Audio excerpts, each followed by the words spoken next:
ಈ ಕಾರ್ಯಕ್ರಮದ ಪ್ರಾಯೋಜಕರು ನಿಮ್ಮ ಆರೋಗ್ಯದ ಬಗ್ಗೆ ಕಾಳಜಿ ಹೊಂದಿರುವ ಅತ್ಯುತ್ತಮ ಗುಣಮಟ್ಟದ ಮಸಾಲೆಗಳು SK Hind food products. Eat healthy, stay healthy.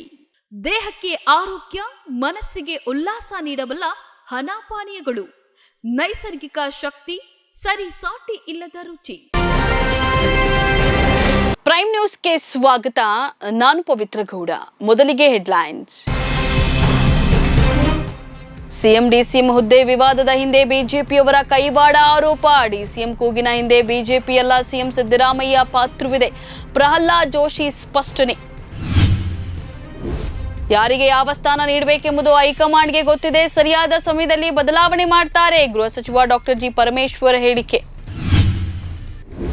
Congress ನಾಯಕರ ಜಾತಿವಾದಿತನ ಬಜಾರದಲ್ಲಿ ಬೆತ್ತಲಾಗಿದೆ. ದೇವರ ಸ್ಥಾನವನ್ನ ದುರುಪಯೋಗ ಮಾಡಿಕೊಳ್ಳುವ ಕೆಲಸವನ್ನ ಮಾಡಿದ್ದಾರೆ. ಮಾಜಿ ಸಚಿವ ಕೆಸಿ ಈಶ್ವರಪ್ಪ ಆರೋಪ.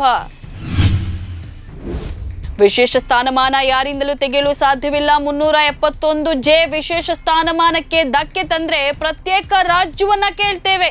ಸ್ವಾಮೀಜಿ ಪರ ನಿಂತ ಯತ್ನಾಳ್. ಯುವಕರ ನೈತಿಕ ಸ್ಥೈರ್ಯವನ್ನ ಛಿದ್ರಗೊಳಿಸಲಾಗಿದೆ. ಅಗ್ನಿವೀರ್ ಯೋಜನೆ ರದ್ದುಗೊಳಿಸುವಂತೆ ಒತ್ತಾಯ. ರಾಜ್ಯಸಭೆಯಲ್ಲಿ ಬಿರುಗಾಳಿ ಎಬ್ಬಿಸಿದ ಮಲ್ಲಿಕಾರ್ಜುನ್ ಖರ್ಗೆ. ಮೂವರು ಡಿಸಿಎಂ ಸೃಷ್ಟಿ ಕೂಗಿನ ಹಿಂದೆ ನೇರ ಸಿಎಂ ಸಿದ್ದರಾಮಯ್ಯ ಅವರದ್ದೇ ಪಾತ್ರ ಇದೆ ಎಂದು ಕೇಂದ್ರ ಸಚಿವ ಪ್ರಹ್ಲಾದ್ ಜೋಶಿ ಆರೋಪಿಸಿದ್ದಾರೆ.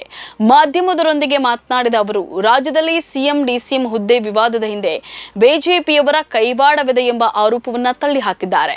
ರಾಜ್ಯ ಸರ್ಕಾರದ ಸಚಿವರೊಬ್ಬರು ಸಿಎಂ ಡಿಸಿಎಂ ಚರ್ಚೆ ವಿವಾದ ಹುಟ್ಟು ಹಾಕುವಲ್ಲಿ ಬಿಜೆಪಿಯ ಕೈವಾಡವಿದೆ ಎಂದಿದ್ದಾರೆ.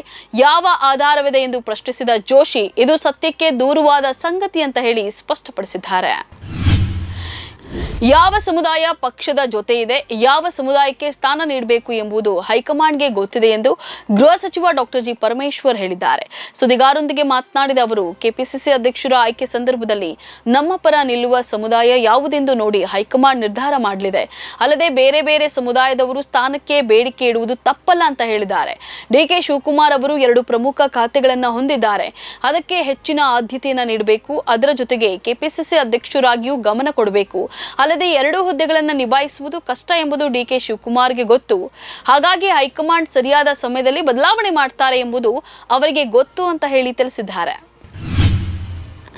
ರಾಜ್ಯದಲ್ಲಿ ಕಾಂಗ್ರೆಸ್ ನಾಯಕರು ಎಷ್ಟರ ಮಟ್ಟಿಗೆ ಜಾತಿವಾದಿಗಳು ಎಂಬುದು ಬಹಿರಂಗವಾಗಿ ಬೆತ್ತಲೆಯಾಗಿದ್ದಾರೆ.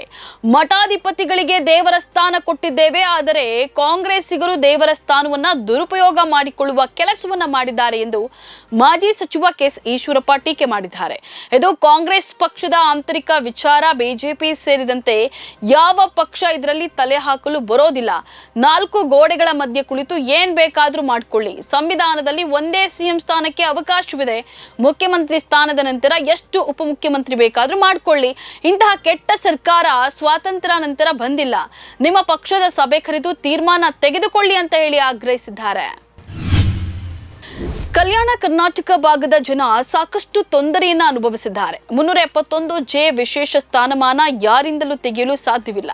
ಅಲ್ಲಿರುವ ಜನರಿಗೆ 371 ಅನುಕೂಲತೆಗಳು ಸಿಗಲಿ ಎಂದು ಶಾಸಕ ಬಸನಗೌಡ ಪಾಟೀಲ್ ಯತ್ನಾಳ್ ಹೇಳಿದ್ದಾರೆ. 371 ವಿಶೇಷ ಸ್ಥಾನಮಾನಕ್ಕೆ ಧಕ್ಕೆ ತಂದ್ರೆ ಪ್ರತ್ಯೇಕ ರಾಜ್ಯವನ್ನ ಕೇಳ್ತೇವೆ ಎಂಬ ತಡೋಳ ಮಠದ ರಾಜೇಶ್ವರ ಶಿವಾಚಾರ್ಯ ಸ್ವಾಮೀಜಿ ಪರ ಯತ್ನಾಳ್ ಬ್ಯಾಟಿಂಗ್ ಮಾಡಿದ್ದಾರೆ. ನಗರದಲ್ಲಿ ಮಾಧ್ಯಮದವರೊಂದಿಗೆ ಮಾತನಾಡಿದ ಅವರು, ಕಲ್ಯಾಣ ಕರ್ನಾಟಕದ 371 ಯಾರು ವಿರೋಧ ಮಾಡಬಾರದು.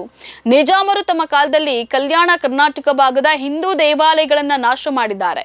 ವಿಜಯಪುರ ಜಿಲ್ಲೆಯ ಕಲಕೇರಿ ಆಲಮೇಲವರೆಗೂ ನಿಜಾಂ ಬಂದಿದ್ದ. ಹೀಗಾಗಿ ವಿಜಯಪುರ ಜಿಲ್ಲೆಯನ್ನ ಕಲ್ಯಾಣ ಕರ್ನಾಟಕಕ್ಕೆ ಸೇರಿಸಬೇಕು ಅಂತ ಹೇಳಿ ಆಗ್ರಹಿಸಿದ್ದಾರೆ. ಅಗ್ನಿವೀರ್ ಯೋಜನೆಯನ್ನ ರದ್ದುಪಡಿಸಬೇಕೆಂದು ಕಾಂಗ್ರೆಸ್ ಅಧ್ಯಕ್ಷ, ರಾಜ್ಯಸಭೆಯ ವಿರೋಧ ಪಕ್ಷದ ನಾಯಕ ಮಲ್ಲಿಕಾರ್ಜುನ್ ಖರ್ಗೆ ಇಂದು ರಾಜ್ಯಸಭಾ ಅಧಿವೇಶನದಲ್ಲಿ ಒತ್ತಾಯಿಸಿದ್ದಾರೆ. 2024ರ ಲೋಕಸಭಾ ಚುನಾವಣೆಯಲ್ಲಿ ಪ್ರತಿಪಕ್ಷಗಳ ವಿರುದ್ಧ ಕೇವಲ ಘೋಷಣೆಗಳನ್ನ ನೀಡಿ ಅಭಿವೃದ್ಧಿ ಕಾರ್ಯಗಳನ್ನ ಮಾಡದೆ ಬಿಜೆಪಿ ಅಧಿಕಾರಕ್ಕೇರಿದೆ ಎಂದು ಆಡಳಿತ ಪಕ್ಷದ ವಿರುದ್ಧ ಖರ್ಗೆ ವಾಗ್ದಾಳಿಯನ್ನು ನಡೆಸಿದ್ದಾರೆ. ಅಗ್ನಿವೀರ್ನಂತಹ ಯೋಜಿತವಲ್ಲದ ಮತ್ತು ತುಗಲಕಿ ಯೋಜನೆಯನ್ನ ಜಾರಿಗೆ ತರುವ ಮೂಲಕ ಯುವಕರ ನೈತಿಕ ಸ್ಥೈರ್ಯವನ್ನ ಛಿದ್ರಗೊಳಿಸಲಾಗಿದೆ ಅಂತ ಹೇಳಿ ಮಲ್ಲಿಕಾರ್ಜುನ್ ಖರ್ಗೆ ರಾಜ್ಯಸಭೆಯಲ್ಲಿ ಹೇಳಿದ್ದಾರೆ. ರಾಜ್ಯಸಭೆಯಲ್ಲಿ ರಾಷ್ಟ್ರಪತಿಗಳ ಭಾಷಣಕ್ಕೆ ಕೃತಜ್ಞತಾ ನಿರ್ಣಯದ ಮೇಲಿನ ಚರ್ಚೆಯಲ್ಲಿ ಭಾಗವಹಿಸಿದ ಮಲ್ಲಿಕಾರ್ಜುನ್ ಖರ್ಗೆ ಅಗ್ನಿವೀರ್ ಯೋಜನೆಯನ್ನ ರದ್ದುಗೊಳಿಸಬೇಕೆಂದು ನಾನು ಒತ್ತಾಯಿಸುತ್ತೇನೆ ಅಂತ ಹೇಳಿದ್ದಾರೆ.